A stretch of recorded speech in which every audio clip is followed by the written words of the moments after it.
We were learning about key points in writing in the first part of the lesson, and the objectives are still up on the board. Can you just tell me in your own words what you've learnt or what you're learning to do about ideas within your writing, Jack? Different ways of linking paragraphs. Linking across paragraphs, excellent.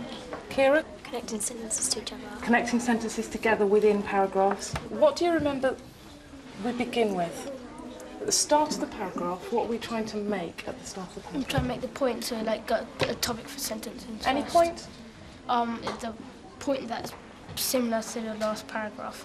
So Possibly, kind of like it could be. But what do we need them to remember about the thing that we're saying at the beginning of the paragraph?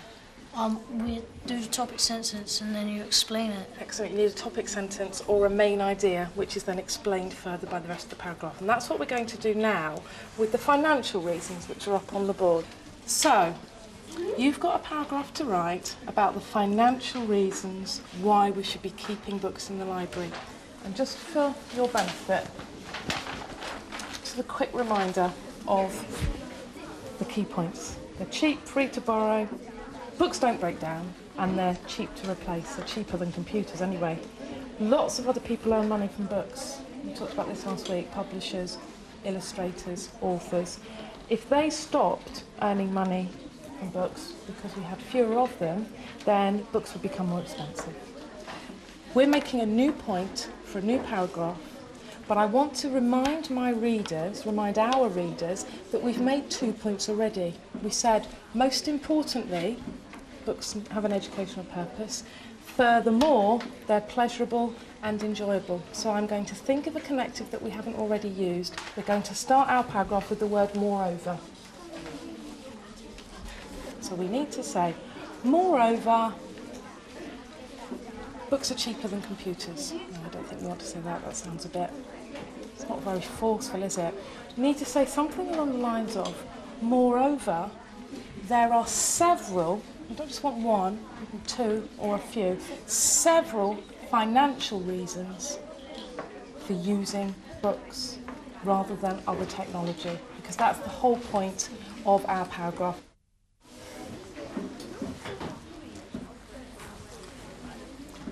What effect does that have on the reader? Listen to how I say it. Moreover, there are several reasons financially why books should be kept in the library. So it means like the writer has been affected by saying it's not just the quality of the books, it's also the financial reasons. Which word really stands out in the sentence? Financially. Financially, and that's the point you're trying to make, isn't it? So that's an excellent use of that word. What we're trying to say is that librarians are one type of people who work in the book industry, aren't they? And then what you're saying is, if people stopped reading, they would lose their jobs. I'm not sure that's clear there. Right. So, how could we put this? The librarians... The need to have people renting books in order to stay in the job, in the work. Whose job is it? The job? In their job. Their job, okay. What I'd like you to do now is to share your work with a partner and to review each other's work. I want you to be thinking about yourselves in two different roles. You're thinking about yourselves as readers of somebody else's work, so you think about the effect that the writing has on you as a reader, but you're also thinking about yourselves as writers and how you could give advice to your partner on what's good about their writing, what's effective about it, but also how they might need to improve it.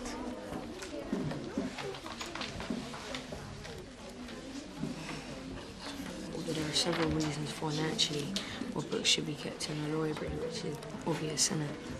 And books are cheap and rentable for free. What did you put about that financially? Books are really cheap to buy and they're also free to borrow. Yeah. I'll put in the next one. And then I'll put alternatively, internet is expensive. Yeah, that's what I'll put. I'll put a book doesn't build up any other electrical device in your house, like telephone and all that. People don't read much. And then after that, I'll just put books do. Alright, Even computers do. Books can be cheap to repair. Yeah, I'll put basically the same thing. I'll put furthermore, book is unable to break. Although they can become tatty, they're cheap to fix or replace. and then I just put if books weren't needed, then, and then I didn't get to finish it. I put like in circumstances of the people that made the books. If they become rarer, the price will raise up because they won't be making any profit of the books. So that's what I put. What we're going to do now is hear from you and your pairs about what you've read in each other's writing. And what I'm really interested in is what you think they've done that's effective in their writing.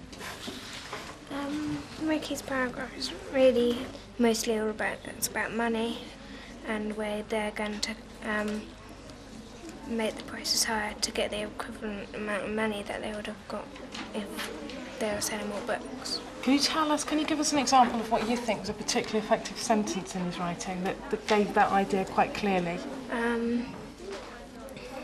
We'll need to raise... Who will need? Publishers will need to raise the price of books so they make the equivalent money. Okay, what did you like about that sentence? It's saying that they've got, instead of just making more money, he's put equivalent. Okay, thank you. Can you tell me what Jack's done there? Furthermore, a book is unable to break. Although they can become tatty, they are cheap to fix or replace.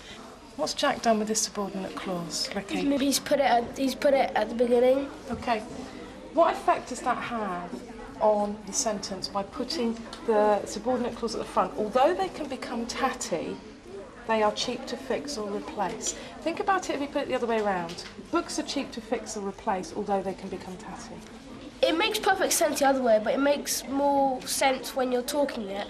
If you say it with the subordinate clause first. Okay. What do you want the reader to go away remembering about books? Do you want them to remember that they can become tatty? Or do you want them to remember that they can be cheap to fix or replace? That they're easy to replace. Okay, how's he done that then? By putting it last, because he's kind of saying that they will become tatty, but they're easy and cheap to replace if they do become too tatty. A lot of the time, the reader just remembers like the very last piece of the sentence. Absolutely, that's exactly what they do. I really like this bit of Elizabeth's writing. What have you got there, Elizabeth? Can you tell us what you've got here? Finally. Okay, read the rest of the sentence. Well, finally, writers and publishers will lose money because people will stop reading books, therefore books will be more expensive. Okay, so what have you signalled to the reader about this last part of your paragraph? It's the last point. It's the last point. What are we signalling to our reader at the end of that paragraph, Natasha?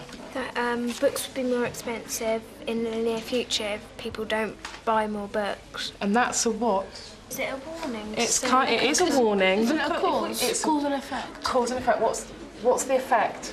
That the books will be more expensive. And the cause? Is people will be reading less. It's the result. Yeah. It's the result. Okay. What I'd like you to do now is just very quickly go back to your own writing and think about whether or not there's anything you want to change in your own writing in the light of what we've just discussed.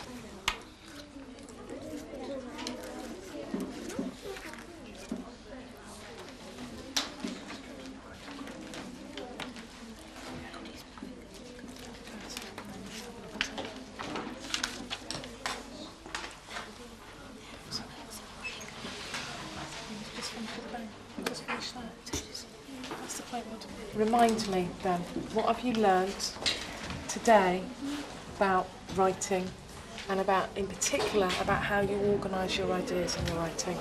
Natasha? You could use a sentence at the end that actually is like a big bang, like Ricky kind of explained it. Okay, so finishing your paragraph with emphasis. Jack?